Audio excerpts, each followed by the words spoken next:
I need to reply to people here. Okay, we'll just take a couple more minutes and see if we can get it. Can everyone mute yourselves though, Yay. except Molly?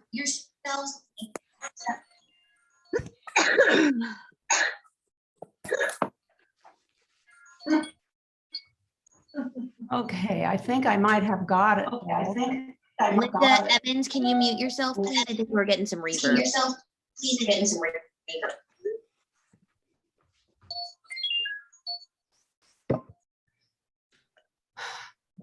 Okay, thank you. Liam sent the Zoom link to the tradeswoman list. Thanks.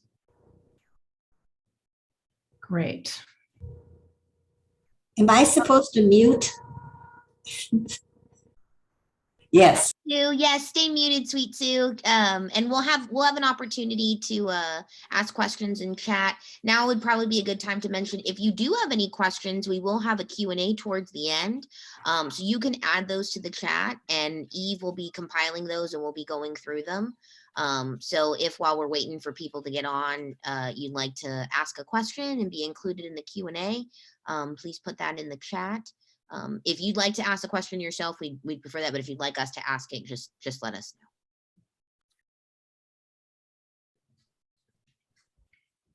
I think we can start, Ellie, whenever you like. Great. And I think, Eve, you are recording. I see the recording. Does everybody see that? I am indeed. Good. So one of the first things I wanted to mention is, hi, I'm Allie Perez. I will be moderating our event today. I'm so honored to be asked to moderate by our author and our featured person today, Molly Martin, and the fabulous book. I have it here that has out that I ordered on Amazon and received, Wonder Woman Electric. You can see that there with the glare.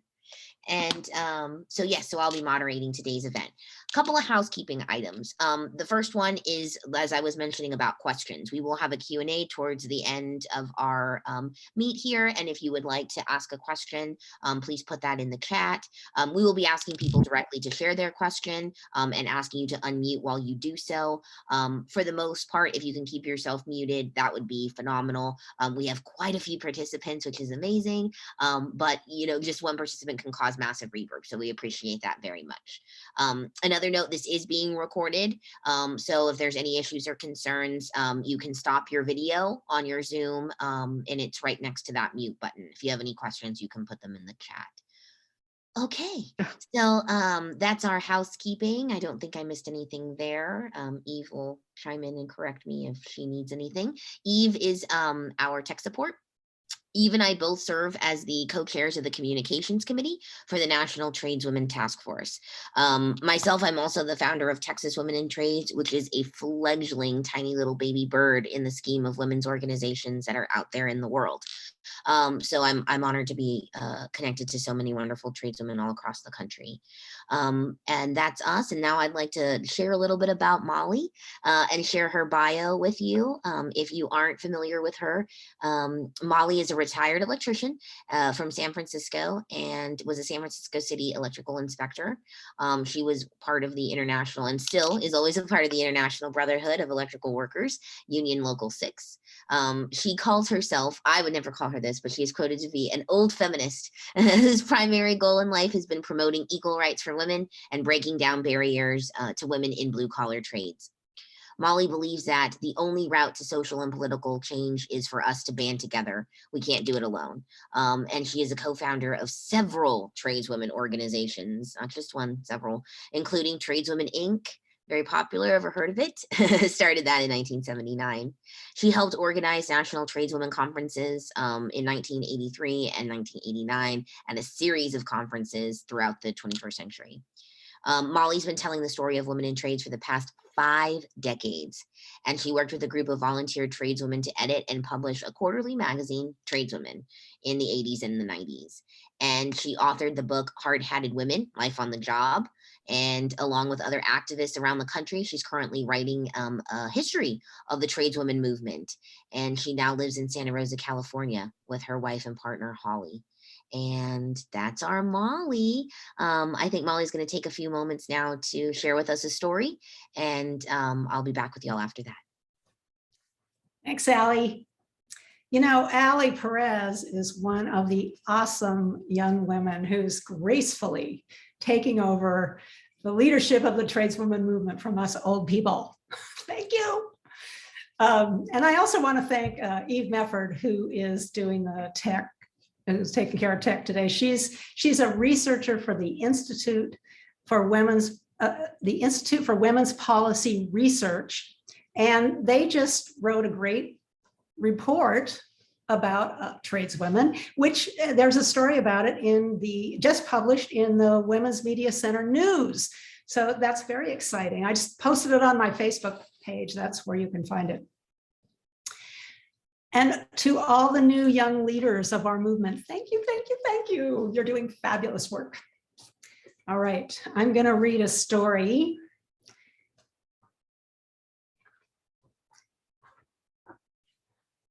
It's about an action we organized back in the day called Sisters Restoring Justice. Every tradeswoman has a retribution fantasy. What she would do to her harasser or rapist.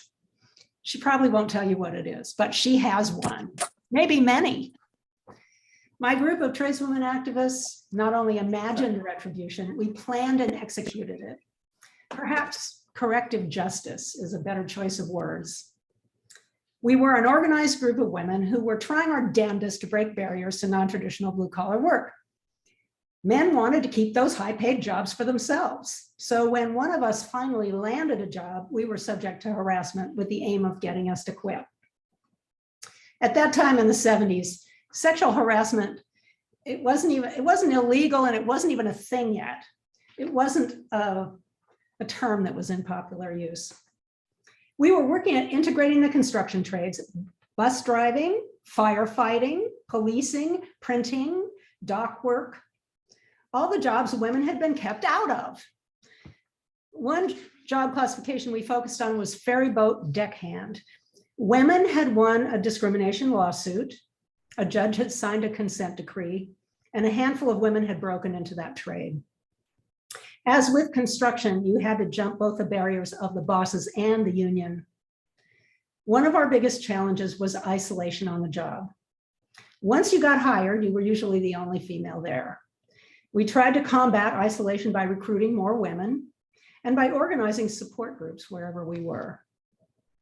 Annie McCombs, some of you may remember her, was our gal on the ferries, having made it through the union process. A militant lesbian feminist with a take no prisoners attitude. Annie was committed to increasing the number of women on the waterfront, to truly integrating the trade. After 5 years as a ferryboat deckhand, she gained a reputation on the docks as someone who did not tolerate abuse. We feared violence, and that was based on reality. A common myth among fishers and sailors was that just letting a woman walk onto your boat was bad luck. And we had met a woman fisher who'd been thrown off a boat by her coworkers who just wanted to run her off for supposedly bringing bad luck. Annie worked occasionally with another young woman, Patricia. She was Native American, a lesbian, and only 18 with little work experience. One day, Patricia approached Annie and told her about a guy on the job who was harassing her mercilessly. The harassment had turned violent when they worked together on the night shift. He'd locked them in a bathroom they were assigned to clean and shoved her up against the wall. Only the security guard knocking on the door saved her from being raped. The guy assaulted her again the next night, but she fought back and was able to break free. Annie helped Patricia meet with her boss and the union rep, going through the required motions. They got nowhere. The next step would be litigation, but we activists did not recommend women file individual lawsuits. That got you blacklisted and unemployed. We resorted to direct action. Annie called a meeting and 30 women showed up. She told us about the situation and we began to strategize.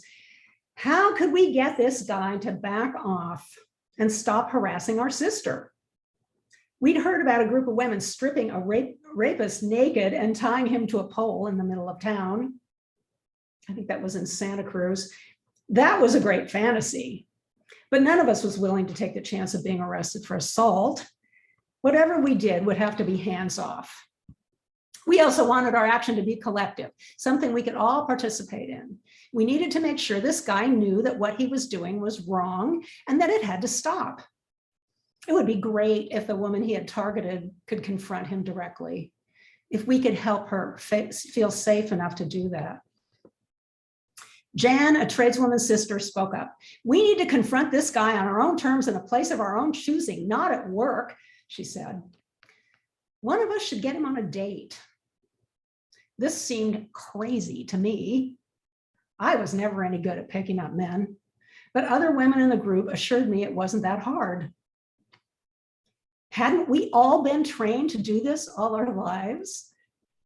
Jan volunteered to be the bait, and we worked out an elaborate plan for her to pick him up. She would lure him to a secluded location in Golden Gate Park, where we would surround him and let Patricia confront him. I, for one, did not see how this was possible.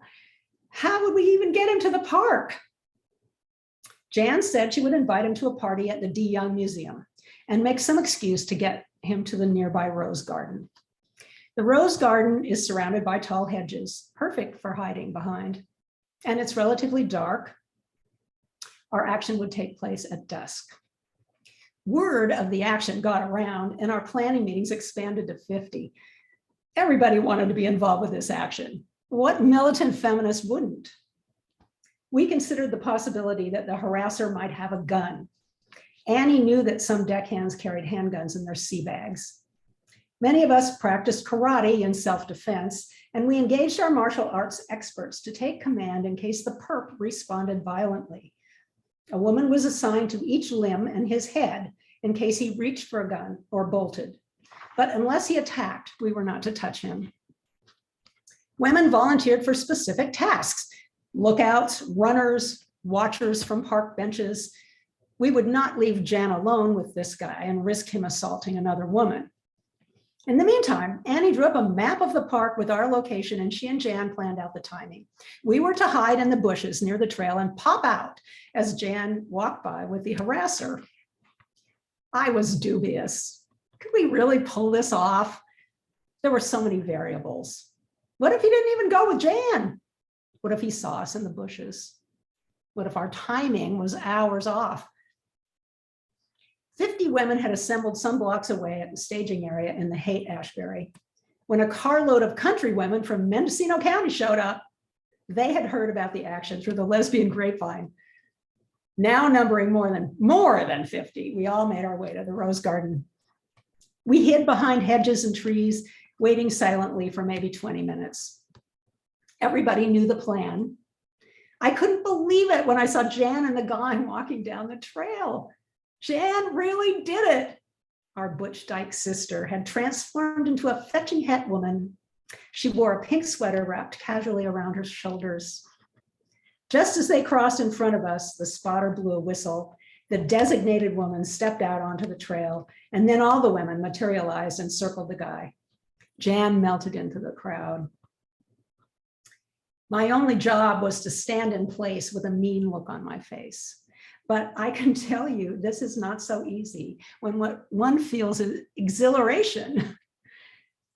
Our chosen spokeswoman stepped forward menacingly. She addressed the harasser. Don't talk, just nod if you understand. A woman was assigned to remind him to nod. He did not need to be reminded. We know you have been harassing women on your job. We know where you live. We know the car you drive. If you continue to harass women, we will come and get you, she said.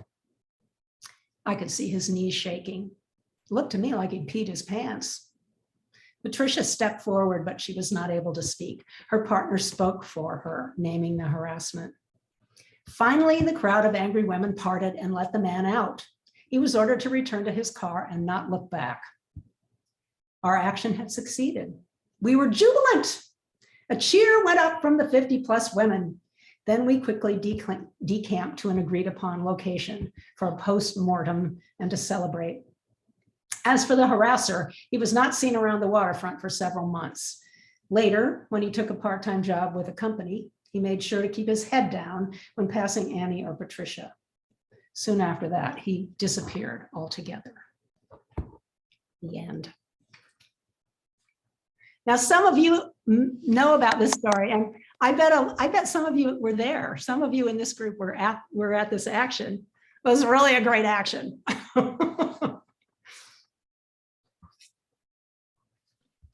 Thank you, Molly. Oh my gosh. Wow. What a story. That was great. That was awesome. I was exhilarated. Your exhilaration really transferred through your telling and your words. So thank you for that.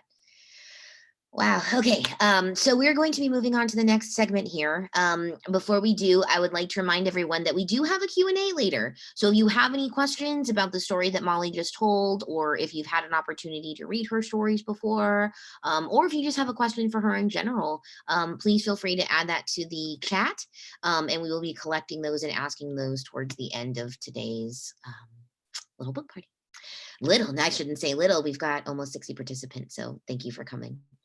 Okay, now I'd like to introduce our interviewer. And when I say interviewer, it's going to be a very casual, almost like conversation between Molly and her very dear and, as they say, old friends, and then started working together, gosh, in the 70s. And I'd like to introduce and tell you a little bit about Ronnie Sandler. So Ronnie has been organizing around issues facing women in employment for over 40 years. On local, regional, and on national levels, her focus has been on recruitment, hiring, and retention of women minorities in trades and in technical careers. A carpenter by trade, Ronnie was the first female member of any of the building trade unions in Detroit. She directed pre-apprenticeship programs for women in Michigan and in Vermont, and founded several tradeswomen's associations. She was the organizer of, or an organizer of the 1989 National Tradeswomen Conference and ensuing national organizations. Recently, she monitored construction projects in northern New England as a compliance officer, and her license plates read "comply." Ronnie lives in rural New Hampshire, where she skis every day that she can. Okay, and now I'd like to hand it over to Ronnie. Thank you, Allie. So Molly, that was one of the great stories. And as you know, when right after I read it and I talked to you and I said, was that true? Was that a true story? Because I had never heard it before and I just loved hearing it. I just finished reading Molly's book and I'll hold it up too because it's a great book and you should definitely get it. It's a quick read and it's a great read. And I felt like, Molly, when reading this, your book and all the stories, that I felt like you were telling your story, but I also felt like you were telling my story and other tradeswomen's stories too. And that was really, really great for me. So I'd like to start out my question. I have to just say that I know this is just going to be a conversation, but I kind of have an aspiration to be an interviewer like Terry Gross. So I know I will fall flat on my face, but I just want to put that out there. So I wanted to just start out by asking you why you wrote this book and why now. This is a multi-part question. And what do you want readers to take away from it? Well, you know, I've been telling the tradeswoman story for 50 years, so it's part of that. I mean, I'm just trying to tell our story. You know, our story is not getting told enough. That's why I wrote it. And you know, there's an increasing number of tradeswomen writers who are also telling our story. And I appreciate that. A lot of you are here. Some of you are here on this Zoom today. It's not like anything else, is it, Ronnie? I mean, when we first got into the trades, the reason we made friends with other tradeswomen is because nobody else understood what we were going through. Nobody understood it. It's only tradeswomen who get it, right? So that's part of it. It's part of it just for us, you know, read our own stories. You know, and the other thing is, sadly, things have changed, but they haven't changed enough. You know, there still are only about 3% women in the trades. There's a lot of women in the trades. I mean, when you look at how many doctors and lawyers there are, there's a lot more construction workers than there are doctors and lawyers. So the numbers are greater, but we're still really spread out and isolated, which, you know, is still a problem for tradeswomen. And so we're still getting harassed, and we're still finding it difficult out there, and we still need to form support groups, and we still need to make friends with each other. So you know, even though a lot of these stories are about, like this story took place in the 70s, the one I read, or it might have been 1980, but you know, things haven't changed that much. Women are still getting raped, and women are still getting sexually harassed on the job. And so I feel like these old stories, even the old stories, are still useful, are still reflect what tradeswomen are going through. You know, it's interesting because when we talked about dealing with harassment and with you know, the jokes that we would hear and stuff in the East, I guess we weren't quite as radical as you West Coast tradeswomen were. And we told a lot of stories about, we called it humor on, hard-hatted humor, you know, like humor on the job site. You always needed a comeback. You always needed, and I remember one woman who was really great. And she said, you know, the problem is something happens and like the next day or on your way home, you think, I have the perfect comeback for that, but it's too late. And she said, remember those comebacks because you will have another opportunity to use them. So we started gathering some of the things that you could, you know, say back to people. And that was one of the most popular topics in our tradesmen's conferences. One of the workshops had some of those comebacks. So you talk about a lot of different issues that women in the trades had to face, and I kind of sort of just like to go through some of them, and maybe you can talk a little bit about how you dealt with it, or other people, or how you talk about it in your book. And I think one of the first things that struck me was talking about being other, you know, being the other on the project. Or on the job site. So do you want to say a little bit about that?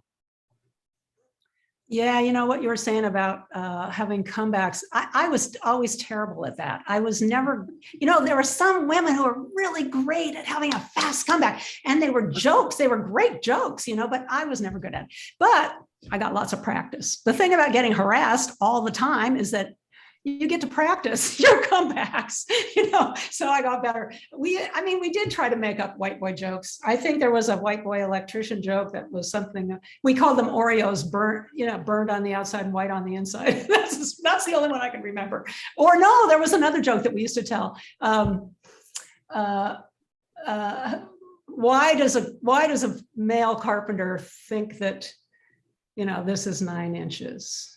That's why do women think that this is 9 inches? That's right. Because the male carpenter she's working with. Yeah. So I have to just tell one of my all-time favorite comebacks, and this was one of those women who was just great at comebacks. And she was riding up, she was working on a high-rise building, and she was riding up in the construction elevator on the outside of the building. And one of the guys, you know, she was in with her crew and some other people. And one of the guys, you know, and everybody's pretty quiet. And one of the guys says, standing behind her, and he says, boy, I'd like to get into your pants. And she says, loud enough for everybody to hear, no, thanks. I already have one, asshole. And the whole, everybody on the elevator just cracked up. And as you know, construction workers are gossips. And within the first half hour, everybody on the site knew that story. That's a good one. Yeah, we used to do columns about comebacks and, pass them around. Now, Ronnie, there's also a good story about why we get into these, why we want to work at these jobs. Yeah. And I would like you to tell it. You're a way better storyteller. I will try not to choke right now. Okay. So this is a true story. A woman was working on a finished office building, and she was doing some renovation work. And so they were up on a scaffold, I don't know, maybe 20 stories up. And inside was a group of women who were secretaries and office workers. And she was outside working, and they all saw her outside.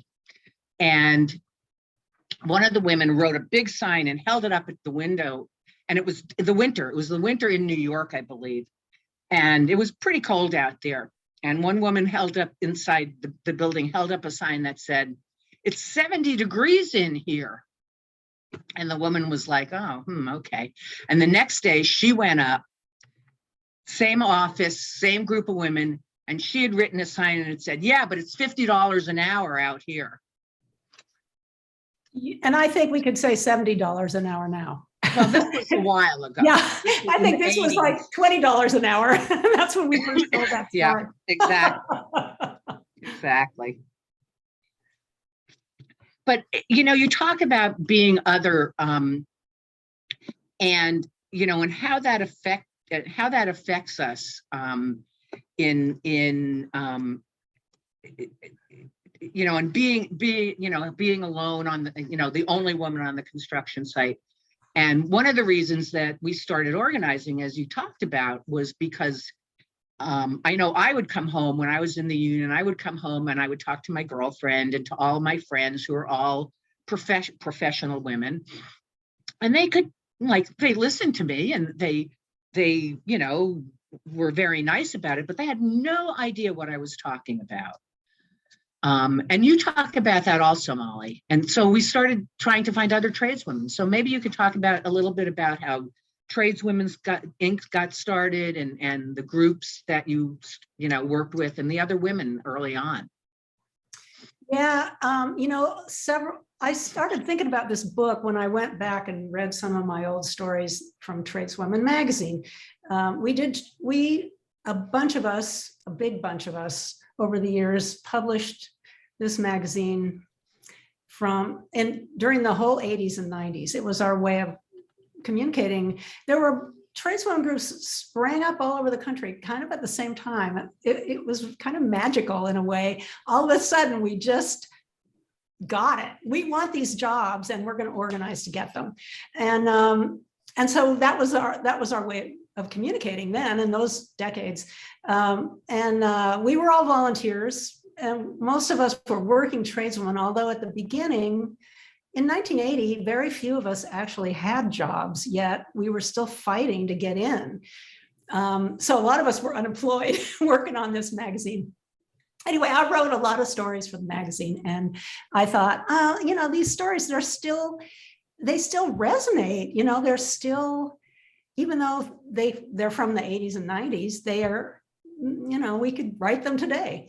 And in a way, I thought they kind of resemble little morality tales or something. A lot of them are about racism and certainly sexism and harassment, and a lot of them are I hope that you could take something away from them. Now I see that at least one of my old Wonder Woman Electric clan or crew, we should call it a crew, DiVincenzo is here. And I did write a couple of stories about small contracting and working with Wonder Woman. There she is, she's waving her hand. Suzanne's also a musician, and that's what she's been doing. She's playing music around the Bay Area now.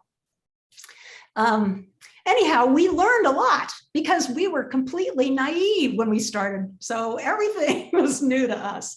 So not only did we learn about what it was like to interact with men on the construction site, but what it was like to work with women, because we were in an all women's collective, and there were quite a few of these all-women collectives, construction collectives that sprouted around that time. There aren't so many anymore, but at that time, around different places around the country, you could find them. It was definitely a way to get away from being the other, to start your own construction company. And another thing that happened to us in, maybe it was the 80s, maybe it was, I think it was the 90s. We, rebuilding together. Do people know what that is? It used to be called Christmas in April. I'm so glad they changed the name. It's a organization that puts people together to help mostly older homeowners stay in their houses. So it's essentially remodeling, but it takes place in one day. It all takes place in one day. So you have to be really organized. And the very first year we did one where I think there were something like 24 tradeswomen working on this project, putting down floors while we were putting the electrical in, and while we were, we were tripping over each other, but it was fantastic because most of us had never worked with another woman. All we'd done is work with men up until then. So those experiences where we got to work together were really fantastic.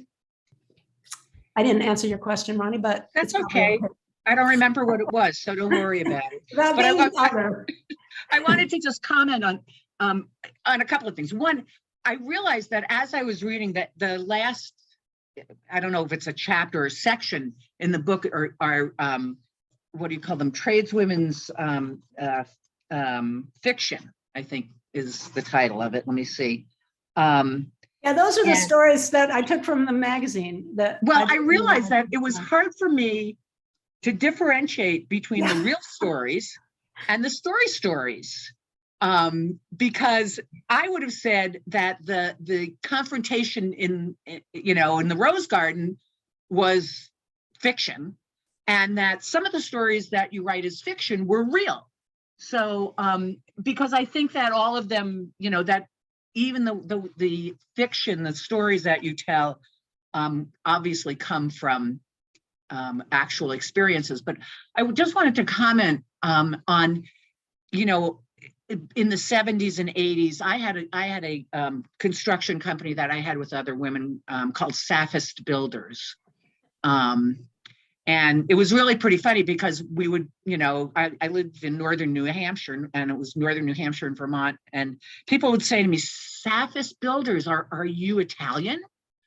And I would say, no, it's actually named after a woman named Sappho, who taught women things that no one else would teach them. And people would all go, oh, okay. But part of what was so great was working with other women, and we were all kind of teaching ourselves as we went along, on how to do the work. We would collectively, would come upon a problem and try and figure out, how do we get around this? How do we do this better? And everybody had a different idea.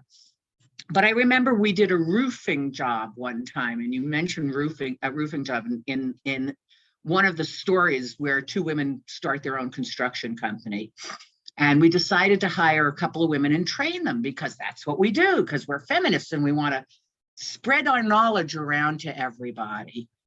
And after the first week of roofing, where and roofing's pretty simple, it's like you just put one shingle next to the other, you cut the first, and a couple of the women just could not figure it out. And we realized after the first week that they were making more money than we were making, because training takes a lot of work. Yeah, that's true. That's for sure.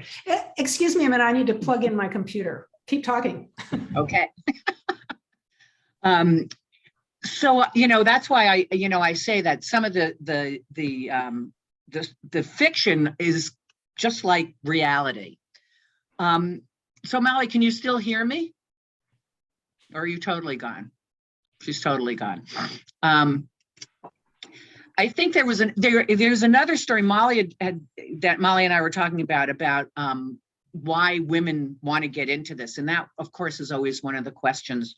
And I ran a training program in Vermont, and one of our women graduated, became a carpenter, and we were at a Senate hearing, and testifying about why there should have been goals and timetables for women in Vermont.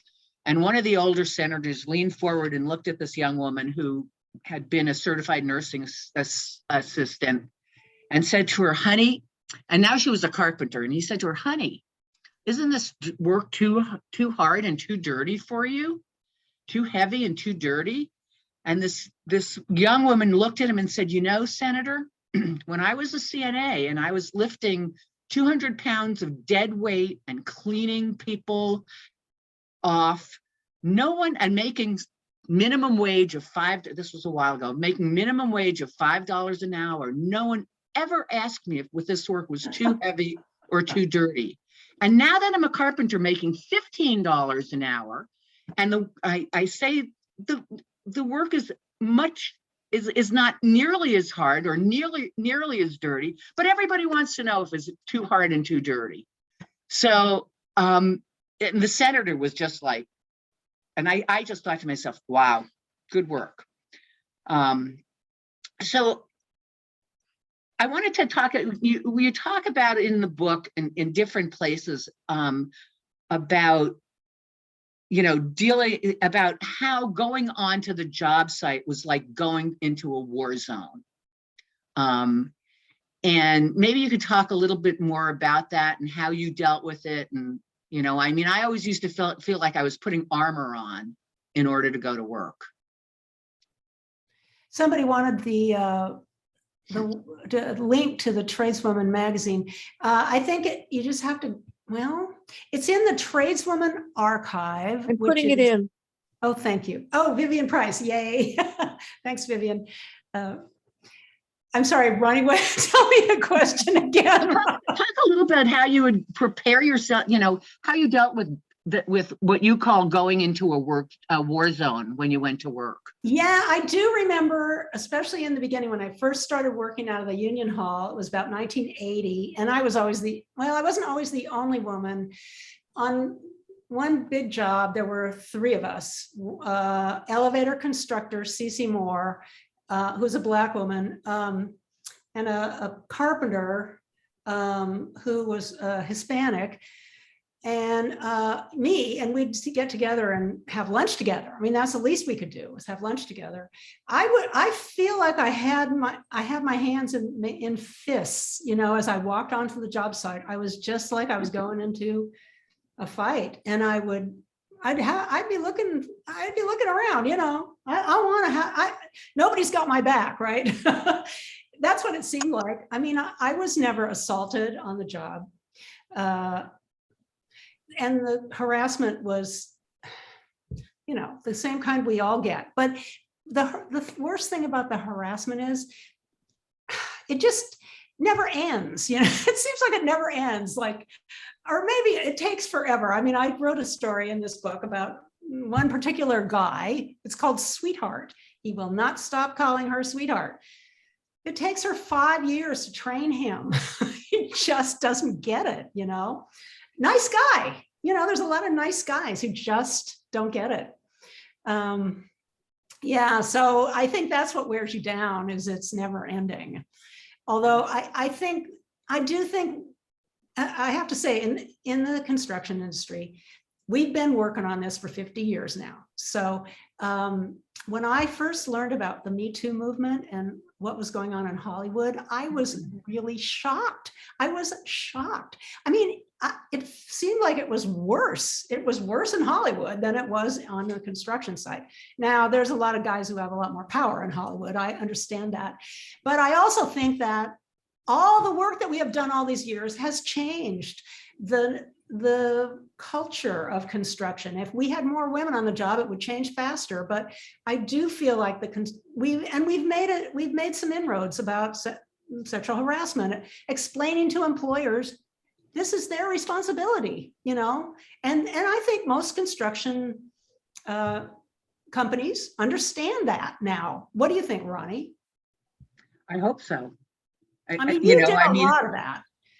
I did a lot. I actually had a contract to do sexual harassment training, prevention training, Because enough of the guys said, oh, I know how to sexually harass. I don't need to get trained in how to sexually harass people, so we started calling sexual harassment prevention training to every highway agency of transportation worker in the state of Vermont. I went to all the little garages all over the state of Vermont and did training with them. And that was, God, it must have been in the late 80s, early 90s. And we exactly, I mean, not only, I remember what I used to, one of the things that I think we as tradeswomen tried to do when we went onto a job site was to set the tone of what we would not accept. And I know when I would start with a new crew or go onto a new job site, there were two things I would do. The first thing is within the first hour, I would scream the word fuck. And then you would hear this sigh of relief from all of the other tradespeople, like, oh, good, we can use that language. We don't have to worry about that.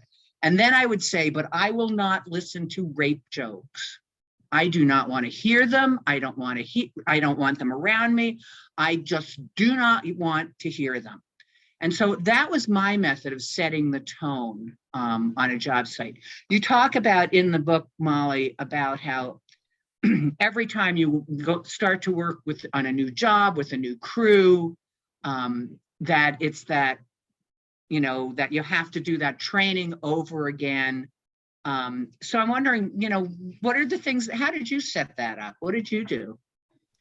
I would say there was on one job I had was as a maintenance job. There was one guy who he knew a lot of jokes, and he'd always walk up to me and start telling the joke before I could even stop. And he always had some new joke. And I said, you have to find jokes that are not sexist or racist. Not an easy thing to do, Anyway, he did. And I have a favorite joke that I remember, which I'm not going to tell because I'm a terrible joke teller, but he had to think about it. He had to think about it, and he thought about it, and he came up with jokes that were acceptable. That's what I did with him. I mean, I think you have to say, don't call me sweetheart. My name is, don't call me sweetheart. You have to just say that, or keep your hands off of me. Get your hands off me. You have to practice it. Yell it. Yeah. But I think practicing, responses to harassment is a really good thing, because it's like karate or anything where you have an instant reaction. And usually our reaction is, you don't know what to say usually. And this is not just true with harassment. I mean, when somebody approaches you and says some racist thing, my reaction is usually to just go, but you have to practice responding. I think especially for white women, it's really, because a lot of times these white guys they'll try to make us part of their group by saying racist stuff to us. So, it's incumbent upon us to respond in some way, and practicing those responses is a really good thing. Absolutely. So one of the other things that I think many of us face is knowing that in the eyes of a lot of our fellow construction workers, that we represent all women. So, or not quite. If we fail, we represent all women. But if we get something right, it's like, oh, well, you're just different. You can do it. I know you've had that experience, Molly. What do you think? It's what they used to say to all of us. But now that there's a few more of us, I don't think it happens quite so much, Ronnie. But when you're the only one, I know I wrote about that a lot in this book. When you're the only one, you really feel like you are out there representing all women. So you have to do everything perfectly. And well, of course you can't. So, but you try to do your best, Yeah. We all we were the exception. Then you're the exception. Right, then you're the exception. If you can do it well, it's like, well, you can do it, but that doesn't mean other women can do it. You're just special. Or, you know, the other thing that I wanted to just sort of get into a little bit, because it's certainly one of the main stereotypes of women in the trades, and over many years, I assume it still is that we're all lesbians. Actually, what we heard was the two top stereotypes were, you're all lesbians or you're just there looking for a husband. And I never quite understood how those two things worked with each other. It was one or the other. So, and you tell a lot of stories about I guess the old word would have been androgyny, of, you know, dressing in flannel shirts and jeans and work boots. I think when you first came and visited me, Molly, I think you were one of the people in northern New Hampshire and Vermont. All the women wear flannel shirts, jeans, and work boots. And my friends who would come and visit would go, "There's a lot of lesbians up here." And I would be like, "No, we all just wear flannel shirts and work boots, you know." Yeah, But you talk We're going about that a farmers. lot in a lot of the stories that you're telling. You know, I wonder if we should answer some of these questions. Yeah, I well- wasn't sure of the timing, so. Yeah, Yeah, we it's have, almost if 4 you want to finish this one, Molly, we can go after that. I had until 3:55, so you'll have a couple of minutes to answer this question if minutes you'd like, and we can get on these questions. Well, you know, this is a good thing. It's kind of what I wear now, Ronnie. I mean, maybe it is. I for see, you, I but see, you've got a flannel shirt on. I still wear it's a Carhartt shirt. I still wear my flannel shirts and jeans, or, you know, not jeans necessarily, but, you know, the clothes I would have worn to work, boots. So maybe for me, it feels natural, but, you know, we have a bunch of tradeswomen groups on Facebook. And as much as we all hate Facebook, it's been really great for us to be able to talk about these things. People talk about clothes a lot. And, you know, what kind of clothes do I wear in 0-degree weather? That's been the latest thing that people have been asking. Yeah. And so at least we get to talk to each other about those things now. I love, do we have time for me to sing my song? Yes, I was just going to introduce your song. So perfect timing. And thank you, Ronnie, for sharing with that. It was lovely to hear your interchange with Molly, and you can tell there's lots of love and lots of history between you two. So it was really special to see that and hear about that. So thank you so much, Ronnie. Thank you. Yes. So before we move on to our Q&A, just a reminder, we are getting questions. We've got quite a few already. So if you have any questions, please feel free to enter them into the chat, and we'll get those onto our list. But now we'll send it to Molly so that she can sing us her song. Okay. I wrote the song with my wife, Holly. It's my story. So now you don't have to ask me. This is it. It's called Sister in the Brotherhood. When I was a girl, my mother said to me, "When you're grown, what do you want to be?" For choices, I had only 3: teacher, nurse, or secretary. I want to join the brotherhood where I can build something and the pay is good. I'd have a trade and I'd have it made. Typing in shorthand had paid mom's rent, so I learned secretarial skills. I didn't really know what that meant till I had to pay my bills. They made me wear pumps and pantyhose to apply as a Kelly girl clerk. I still only made minimum wage. Filing faster only got me more work. I want to join the brotherhood where I can build something and the pay is good. I'd have a trade and I'd have it made. I answered an ad for cocktail waitress, but they were hiring topless dancers. The man who was hiring looked at my tits and said, "You've got the answers. No experience necessary. You did not earn a thing." They said you could make $50 a night from tips stuffed in your G-string. I was too fat to be a stewardess, too angry to be a waitress, too allergic for hairdressing, too messy for housekeeping, hated kids too much to be a teacher, typed too slow to be a secretary, wasn't into helping people as a therapist or a nurse, not social enough for social work. What could I do? I went to school in the construction trades. They said, can you type? I said, yes. I learned not to give that answer again because you just get stuck behind a desk. They finally let me into the brotherhood where I can build something and the pay is good. Now I've got a trade and I've got it made. Now in the morning, I jump out of bed, put on my Carhartts and boots, just stick that hard hat on my head, forget the business suits. No more pushing papers around and not creating a thing. Now I can proudly say, I built that when I look at a building. I finally got into the brotherhood, but when I had to pay my dues, I wrote my check to the sisterhood, and my check was never refused. The International Sisterhood of Electrical Workers has a nice ring to it.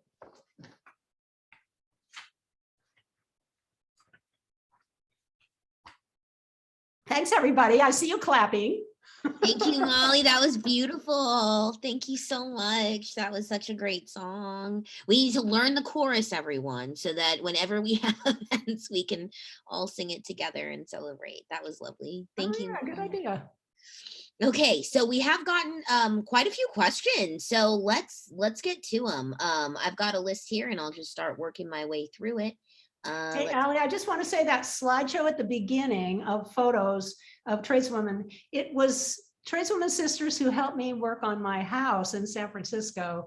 And it's not just a house, it was a 4-story, 3-unit building. And it took us almost a decade to remodel it. And so I thank them all. Great pictures. Thank you. Yeah, those are amazing. It's great to see the history. And I think when we did our run of show and we chatted about this and talking about having the pictures, and, you know, you shared a lot, you know, people didn't have cameras on their phones. It was a different world, right? So it wasn't often that you had somebody who had a camera, you know, to get that. So the pictures that we have are sacred because it just took so much more work to get them and to keep them.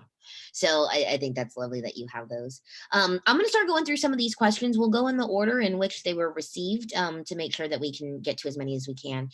So the first question was from Susie. Susie, would you like to ask Molly your question?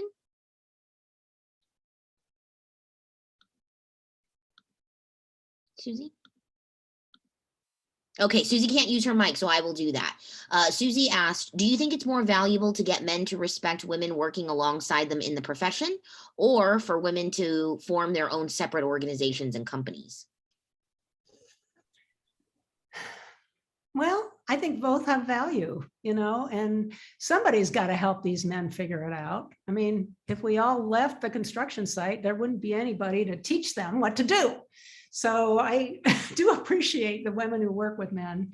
The thing is, starting your own company, you know, it's usually a losing proposition. I interviewed, I don't know if she's on this chat, but I interviewed Betsy Brown, who, along with a female partner, she had been a union electrician and she started a business. And she was really lucky because she was able to get bonded. Because she met a guy a contractor who needed a minority contractor to partner with. So, but she said it was really, really hard, and you have to have a lot of money. I mean, she was just lucky because she got this bond. You know, it's really rough starting your own construction business. So I'm not sure I would, I mean, we did it for Wonder Woman Electric, did it for a while. I don't know, Suzanne, you may want to chime in on this, but you know, it was really nice to have our own working hours and to be working with people that we liked, and you know, all of those things. But we never made much money, and you know, we barely kept ourselves afloat. So that, you know, there's a lot of, it's very different. It's very different. You have to be a business person. You can't just be an electrician. And that's what Betsy Brown said. She said she really liked being an electrician. She really hated being a contractor. They finally sold that business. I didn't really answer the question about men, but I do think it's pretty different running your own business. In fact, when I was with Wonder Woman, I was glad I did it, but it gave me ulcers, man. I was one of those contractors who, I wanted to make everybody happy and I wanted to do everything right. And when there's so few of you, you have to keep it in your head. You need this little, you're up in an attic someplace and you don't have the one piece of equipment that you need. One little connector, you need a connector. You have to go to the store to get it. That takes an hour. It's things like that. And I would wake up at 3 o'clock in the morning and go, oh man, I forgot to call so-and-so, and yeah, that was rough. Yeah, I was glad to go back to working for somebody else. Okay, thanks, Molly. Okay, next question is from Lynn Shaw, and Lynn asked if I could ask her question for you because of her sound. Question from Lynn: do you feel optimistic about the future for tradeswomen? How do you explain that women doctors and lawyers have 50% women and construction trades do not? Is this a class issue? Oh, Lynn. Well, yeah, of course it's a class issue. Yeah, I think it is. Well, those women had to fight getting training in university, and they won that fight faster than we did. We had to fight to get training in apprenticeship programs. Our apprenticeship programs, a lot of them are really wonderful. It's a really great thing, apprenticeship. And I think it should be expanded. Mostly, it was attacked by the Reagan administration because it was too connected to the unions.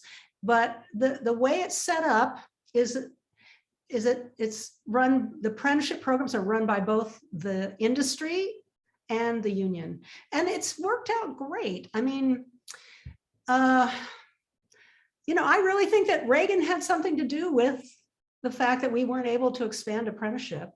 But of course, it's also sexism and racism. But I think we're making inroads now, and we should be able to, with what the Tradeswomen Task Force is working on right now.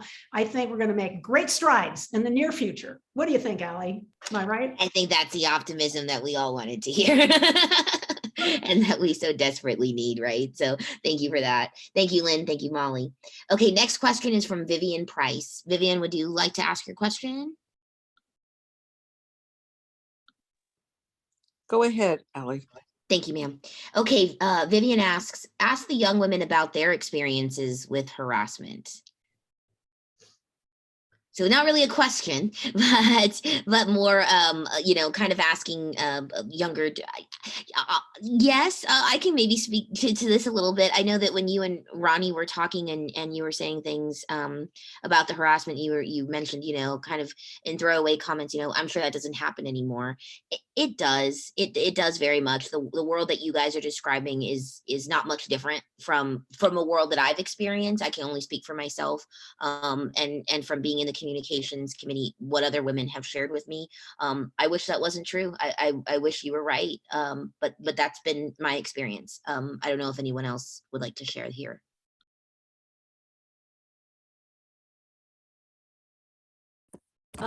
This is Christina Bareilles from Chicago, and Allie, you are correct.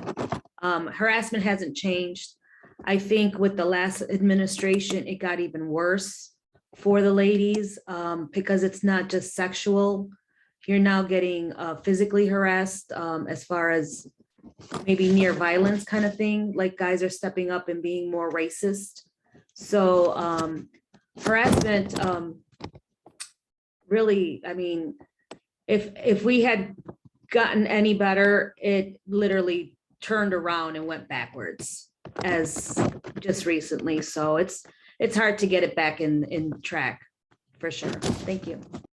Thank you, Christina. Molly, how does that make you feel hearing that, thinking that it might have improved? Well, this latest report that the Women's Policy Research, the Institute for Women's Policy Research did, showed that 40% or more than 40% of tradeswomen are thinking about leaving. And it's because of the same thing that we've been talking about. The working conditions haven't improved that much.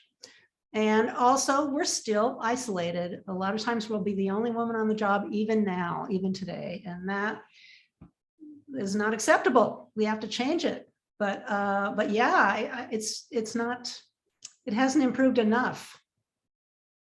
Ronnie, are you muted? You're on mute. Yeah. You know, one of the articles in one of the early tradeswomen's magazines, Molly, that struck me more than anything else, I think, and a lot of the articles in Tradeswomen's magazine were so important to me.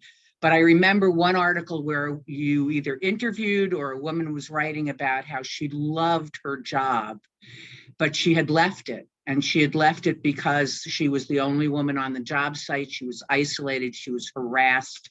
And she loved, I don't remember if she was an electrician or a carpenter, but she loved the work and she was so sad to have to leave it. And that just struck me of, you know, that's why women leave these jobs. It's not because the work is too hard, it's because the emotional part of the work is too hard.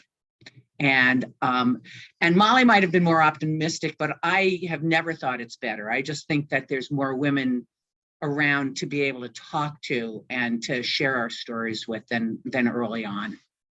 Well, but we were able to access the laws, use the laws which those women in Hollywood couldn't in the same way. So there's that.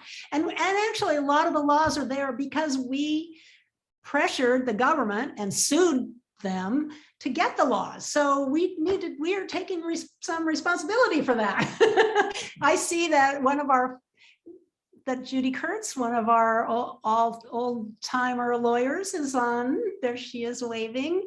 Thank you for all the work you did, Judy. Judy was part of Equal Rights Advocates, and that was kind of our law firm. And if we hadn't had lawyers in the very beginning in the 70s, we'd never be there. We needed affirmative action laws, and they did help. Oh, and Irma Herrera is here too, who was the director of Equal Rights Advocates. Hi, Irma. Awesome. Okay, thank you, ladies. And something that we do have that might not have been available to y'all, even though the harassment is still happening, is that we have more communication. I think, we have social media and other groups and things. Also with the publicity of the Me Too movement, I feel like even though we have been, I feel more empowered by that and to share, things that have happened. And so I think that, there is a little bit of light at the end of that tunnel, I hope. Okay, next question from Rebecca Silverstein. Rebecca, would you like to ask your question? Would you like me to go ahead?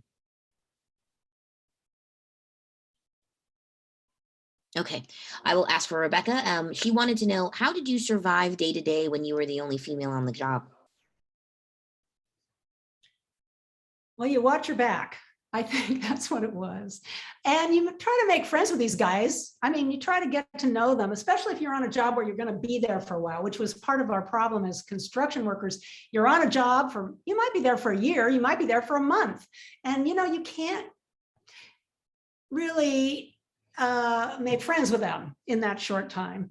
But I was on a maintenance job for about a decade at the water department in San Francisco. And there I felt like I could, talk to these guys and, have some back and forth, and, it gets better once they know who you are. Awesome. Thank you for that. Okay, that's really good. The next question is a question that I had too, so I'm really glad that Marilyn asked it, and I'll just ask it. If we wanted to get a book signed, I'm not sure you've thought about this yet, but if we wanted to get a book signed, what do you think the process of that would be, or to be decided? Yeah, to be decided. I mean, someday we'll all be able to meet in person, but I'm so glad that, we have Zoom and we can all see each other's faces.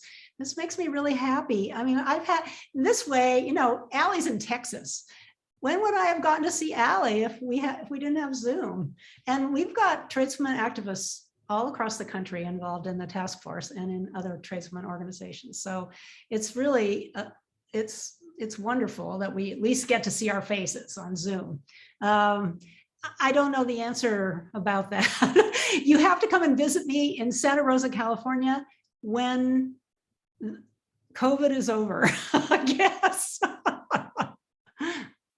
It would be great if at our next Women Build Nations, we could maybe, the task force get you a table or something so you could do a book signing. So that'll definitely be in the radar because. Oh yeah, when we do another women building, well, we call it Women Building the World or something now, don't we? It used to be Women Building California. When we do our conference, we will definitely have a table. Excellent. Thank you for that. Okay. From Eve Goldberg. Eve, would you like to ask your question?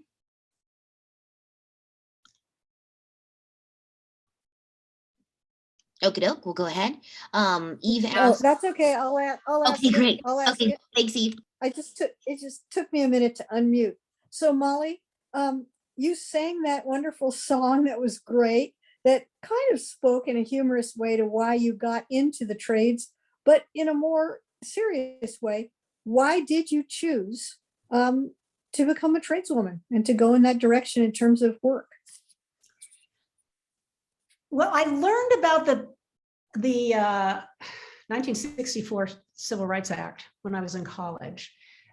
Like many tradeswomen, quite a few, at least white tradeswomen, I'm a college educated gal. I have a college degree, so I didn't have to go into the trades. My dad was in the concrete business. He was a concrete salesman, and two of my brothers are concrete finishers. So construction was, in my family. But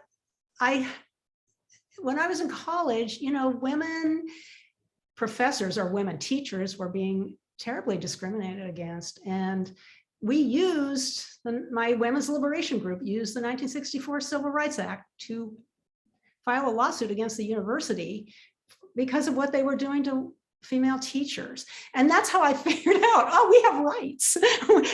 we have employment rights, and the 1964 Civil Rights Act is what we've used all these years. I mean, of course, there's a lot of other things. There's executive orders and stuff, but that's the basis of our employment rights for women. And we've used it well, I think, over the years. Did that answer the question? I forget what the question was. Thanks, Eve. Thanks for asking. Awesome. Wait, Molly, you didn't answer the question. Oh, I didn't. Well, what prompted me? Well, when I was in college, my boyfriends, my friends who were men, were getting these jobs working in construction, and they made a bunch of money in the summer, and then they'd come back to school, and I didn't have that opportunity. That was the first thing I noticed. I worked as a Avon sales lady, and I lost money. I didn't even make any money. That was my summer job one year. And, and I worked on a newspaper. I worked on my hometown newspaper one summer. I don't think I made as much money as my boyfriends working construction. So, right there, I was like, oh my God, I got to get into this. I got to get into construction. It's all about, really, that's the bottom line. Union construction workers make good money, way better than anything most women can make. Very nice. Thank you, Molly. And thank you, Eve. Great question. From Rebecca Silverstein. I don't know if Rebecca's back on. Yeah, hi. Okay. Would you like to ask your question about stereotypes? Yeah. So Molly, you think there's any change in the stereotypes of the trades as kind of being male professions? Well, I think construction workers still get a bad rap, male or female. We get a bad rap. People think we're stupid, and they think we don't know anything, and they think, it doesn't take any skill to be a tradesperson, and this is all wrong. But I think it's still the stereotype, Rebecca. And there used to be a time in the lesbian community when being a tradeswoman was really sexy. People wanted to date you. But then a few years later, nobody wanted to date us. They wanted to date doctors. So, I even in the lesbian community, I think the stereotype is still, it's not as positive as I think it should be. Awesome. Okay, we've got a couple more questions in just a few more minutes, so I think we can probably get to both. Question from Marcia that we were all, I think, wondering. Can you share the words to your song? I'm not sure if it is the song in the book. Is there a page for it? Or No, that was really stupid. I should have thought about that, but I didn't do it. And not sure I know how to do that. If you want to send it to me in an email, I can make sure it gets out to everybody and I Oh, can try to thanks, put Eve. it in the chat. Okay, I'll if do you that. have a chance. Yeah, I'll do that. awesome, great, great. For it too? I didn't hear that. And what about the music? Oh, yeah. What about the music? Okay, I'll try to find the music too and send it to you. I will say you'll all be able to view the recording of this after the fact, so you can hear Molly's very own voice singing it. Thanks, Eve. Thank you.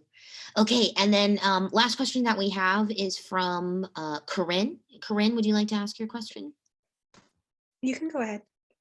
Okay, Corinne said, "Hi, Molly. I'm 20 and I loved the story that you told at the beginning. Do you have any advice on building that kind of community among women? She doesn't really see that in her generation, and it sounds really lovely." I know it is something that my generation had, and maybe because we were up against,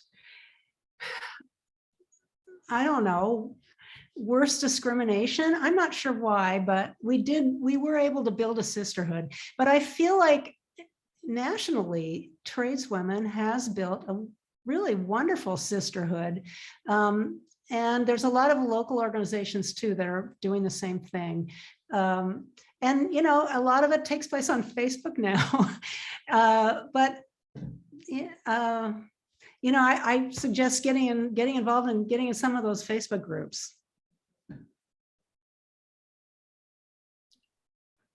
Very good advice. Yes. And if you need any help, Corinne, finding any of those groups, the National Tradeswomen Task Force, if you find us, you can find our social, and we follow many of those pages and groups as well. So please feel free to look through that. Okay, that concludes our questions for the day. I'd like to just a few housekeeping things. We have put some links in there in the chat early on if you would like to purchase Molly's book. There is an Amazon link in there for you. You can also get it for free on Kindle.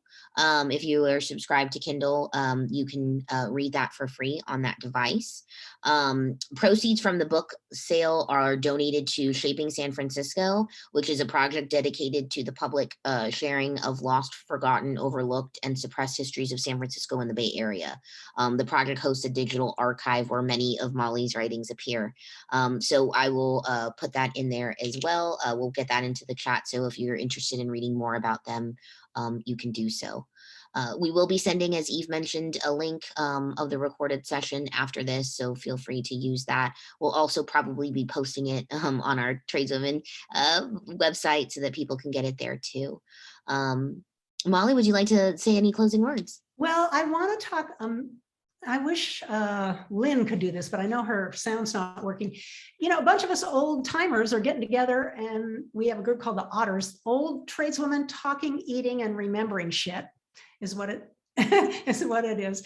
And we're going to write a book about our history. That's what we're working on. And Lynn Shaw has taken the lead on that. Thank you, Lynn.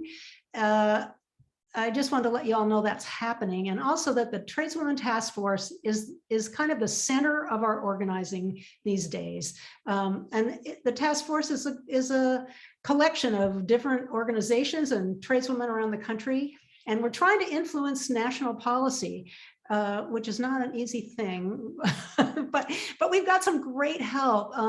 Lauren Sugarman, who's here with us today, is one of the leaders in that effort. And I think there's some other people in this group who are also, Connie Ashbrook. Yeah, Connie Ashbrook from Oregon, who ran a really wonderful tradeswomen organization there, Oregon Tradeswomen Inc., which is still happening just under, Connie has retired and is it's moved on, but it's still a really, they're doing wonderful stuff. Some of these tradeswomen organizations that really don't have a lot of resources are doing amazing things. So I just wanted to put that out there. So if you're interested in anything we're doing, look at the task force page. I just look at Tradeswoman Task Force, it'll come up. I think, Thank you. Allie, am I right? Thank you. Yeah, absolutely. Tradeswomen Task Force, hashtag Tradeswomen Task Force. You should be able to find us on all socials and our website as well. So thank you so much for that. And your efforts within the task force are invaluable. So thank you for being a part of that movement. Well, that's all we have for today, ladies. It was so great to see you. If you'd like to come back again, if you didn't get enough of Molly and her book, she is hosting another webinar on Wednesday. Or if you'd like to share it with somebody who you think would enjoy it and maybe wasn't able to attend today, please see that link and see that circulated around. Thank you so much for attending. We really appreciate it. And big round of applause for Molly and her accomplishment in getting this out into our world. Thank you, Molly. And thank you all.